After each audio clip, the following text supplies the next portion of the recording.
আজকে গৌসুল আজমকে আমরা মহব্বত করি, গৌসুল আজমকে আমরা প্যার করি। এই গৌসুল আজম কার বাচ্চা ছিল? এই গৌসুল আজম অন্য কারো নয় গো, এই মুহররমের চাঁদে যিনি শহীদ হয়েছিলেন আল্লাহ নবীর সব থেকে প্রিয় ইমাম হাসান হোসেন। এই হোসেনকে মুহররমের চাঁদে আশুরা তারিখে শহীদ করা হয়েছিল।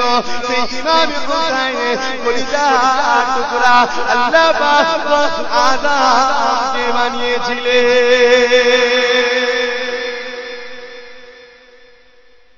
ইমামে হোসেন হুজুর আওলাদ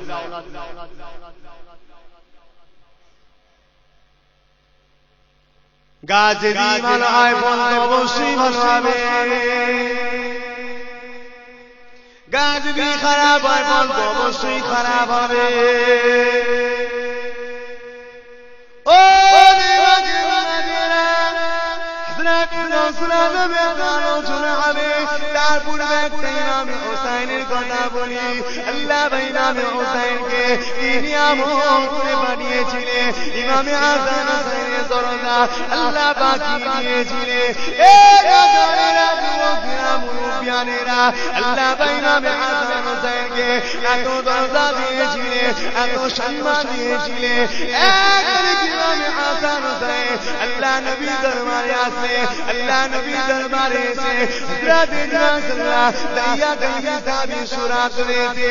আল্লাহ নবী দরবারে এসে বসে হযরত ইমামে হাসান হোসেন এটা যে জিবরাইল বুঝতে না পেরে দাইয়া গাইবি সাহাবী মনে করে হযরত ইমামে হাসান হোসেন হযরত রাসূলুল্লাহকে একজন ডান দিকে কোলে অপরজন বাঁ দিকে কোলে বসে একটু সম্মান করছে, কিছু যেন খুদাখুদি করছে। ও আল্লাহ নবীকে জিজ্ঞাসা করলে ইয়া রাসূলুল্লাহ হাবিবাল্লাহ আপনার ইমামে হাসান হোসেন কি যেন খুদাখুদি করছে। আল্লাহ নবী বলেছিলেন এ হযরত জিবরাইল মনে ব্যথা না গো, এ হযরত জিবরাইল হাসান হোসেন আপনাকে চিনতে পারে না। এটা মনে করছে দাইয়া কালবি সাহাবী। যখন দাইয়া কালবি সাহাবী আমার দরবারে এসে বসে ইমাম হাসান হোসেনকে কিছু দিবার জন্য নজরানা শুরু কিছু মিঠা নিয়ে আসে। এ হযরত জিবরাইল আপনাকে দাইয়া কালবি সাহাবী মনে করে ইমামে হাসান হোসেন তাই খুদাখুদি করতে লেগেছে। এ নজরানা আল্লাহ নবীর কথা শুনে হযরত রাসূলুল্লাহ মাথা আট করে নিলেন। মনটা খারাপ, আল্লাহ রাসূল চিন্তা করে জিবরাইল হযরত রাসূলুল্লাহ ইয়া রাসূলুল্লাহ হাবিবাল্লাহ হুজুর আপনি কি কথা বলছেন? আল্লাহ ইমামে হাসান হোসেনকে কি দরজা কি সম্মান দিয়েছে।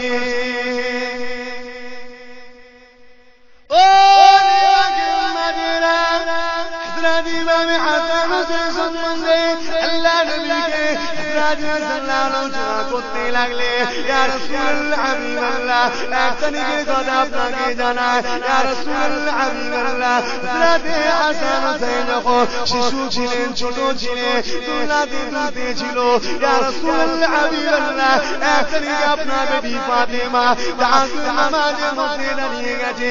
ইয়া রাসূলুল্লাহ হাবিবাল্লাহ এই কেমনে সময়তে ইমামে হাসান হোসেন ঘুম ভেঙে যায়। ইয়া রাসূলুল্লাহ হাবিবাল্লাহ ইমামে হাসান হোসেন কাঁদতে শুরু করলে হঠাৎ আল্লাহ বাবাকে ডাকিলে এ হযরত জিবরাইল জলদি করে দুনিয়া জমিনে যায়। আমার ফাতেমা আল্লাহ ইমামে হাসান হোসেন কাঁদছে। এ হযরত জিবরাইল জলদি করে দুনিয়া জমিনে যায়। ইয়া রাসূলুল্লাহ হাবিবাল্লাহ আমি জিবরাইল দুনিয়া জমিনে আসলাম আল্লাহ পাকের হুকুমে।